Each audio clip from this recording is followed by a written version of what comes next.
ये क्या किया? Hi guys, welcome my YouTube channel. तो आप लोग देखिए, हम एक तीज का पूजा करने के लिए सब निकाल लिए हैं। रेडी होने के लिए सारा कुछ निकाल के रखे हैं। अब रेडी होके पूजा करने जाएंगे मंदिर घर में भी पूजा करेंगे और मंदिर में भी करेंगे। आप लोग देखिए, ये घर में हम पूजा कर रहे हैं। अभी घर का पूजा करके उसके बाद जाएंगे हम मंदिर में कथा सुनने और मंदिर में पूजा करेंगे। आगे का वीडियो देखिए। हम मंदिर के लिए जा रहे हैं पूजा और कथा सुनने के लिए। तो आगे का वीडियो देखिए आप लोग।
दीवा नहीं चलेगा।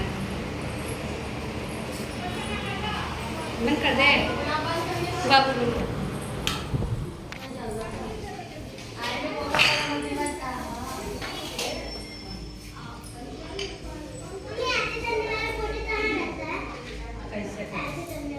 ऐसे काय करते हैं तो करना सब्जी चावल ऐसी डाल के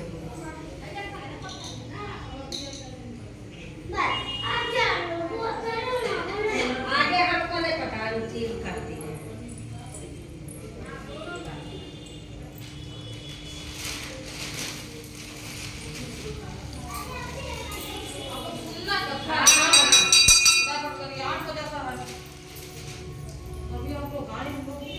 हम घर चले जाएंगे जाते हैं।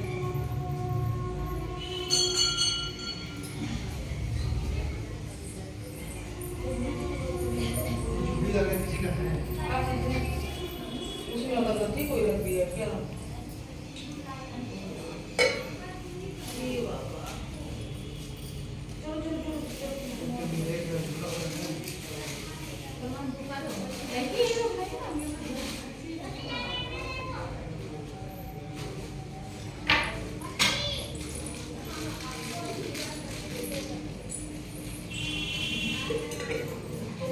पहले सब हम साफ करते हैं, सोचे हम नहीं कोई करेगा।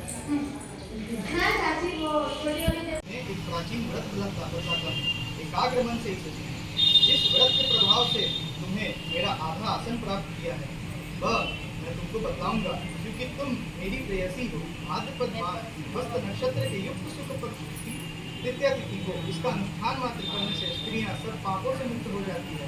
तो देवी, तुमने आज से बहुत दिनों पहले हिमालय पर्वत पर व्रत को पापों से मुक्त करने किया था।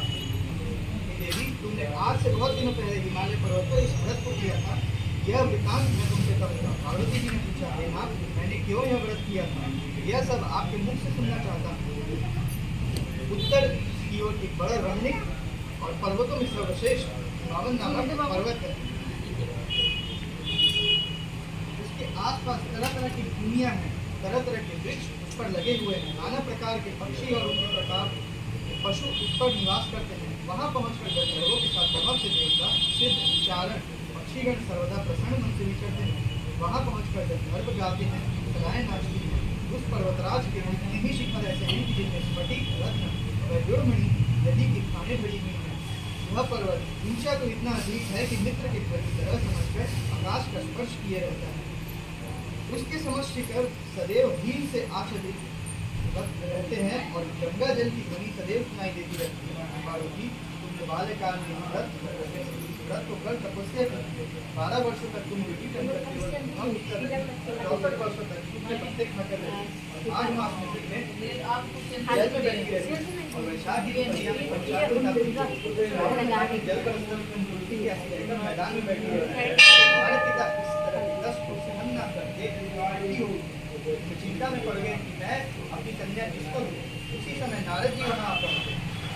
नारद जी उस समय मुझे देखते हुए नारद जी आदि कहा, हे स्वामी, आप किसलिए आए हुए हैं? मेरा सौभाग्य है, आपका आगमन मेरे लिए अच्छा है। नारद जी ने कहा, परमात्मा सुनो, मैं भगवान विष्णु का भेजा हुआ आपके पास आया हूँ।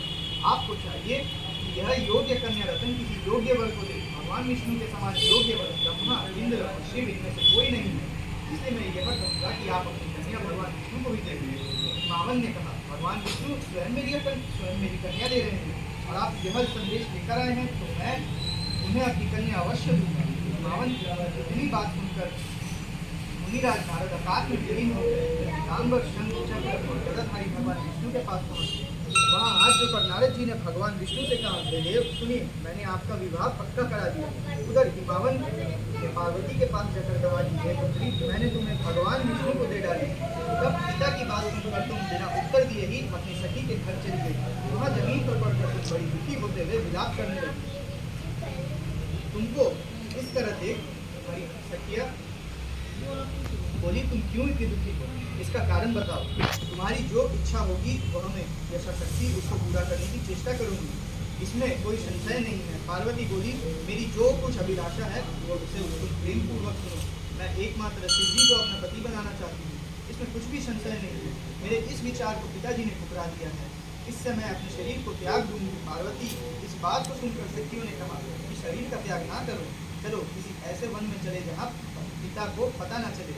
ऐसी सलाह कर तुम वैसे वन में जा पहुंची। उधर तुम्हारे पिता घर घर तुम्हें खोजने लगे, दूतों द्वारा खबर लेने लगे कि कौन देवता और किन्नर मेरी पुत्री को घर ले गया है।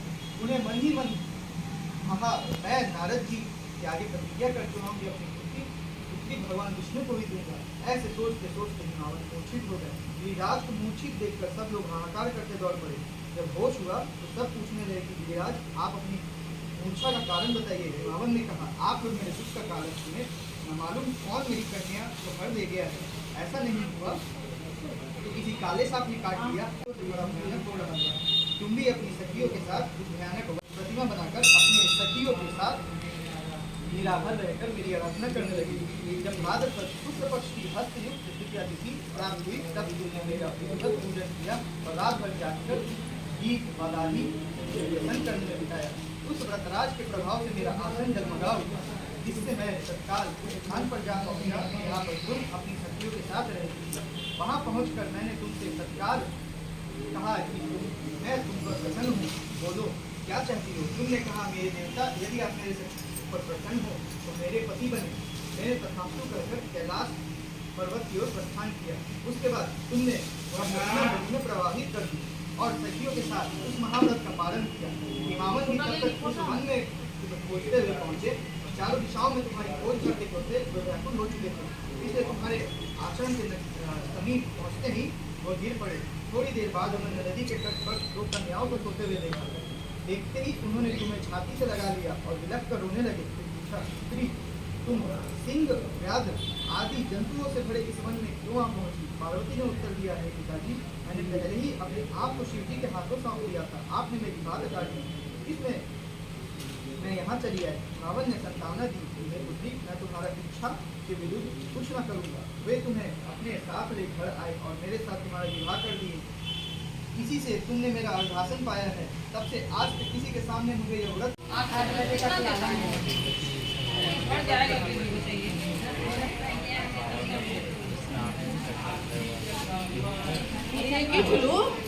कोई के देखत नहीं, बांटने बैठे ना।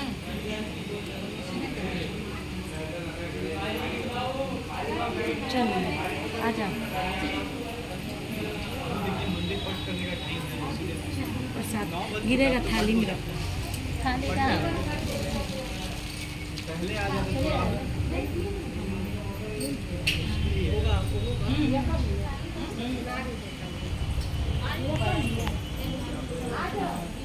अभी रिक्शा नहीं होती।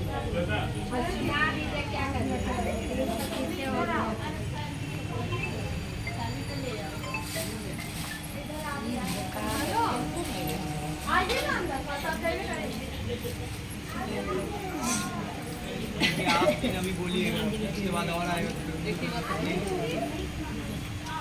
तो अभी भी कर सकते हैं। 9 बज गए।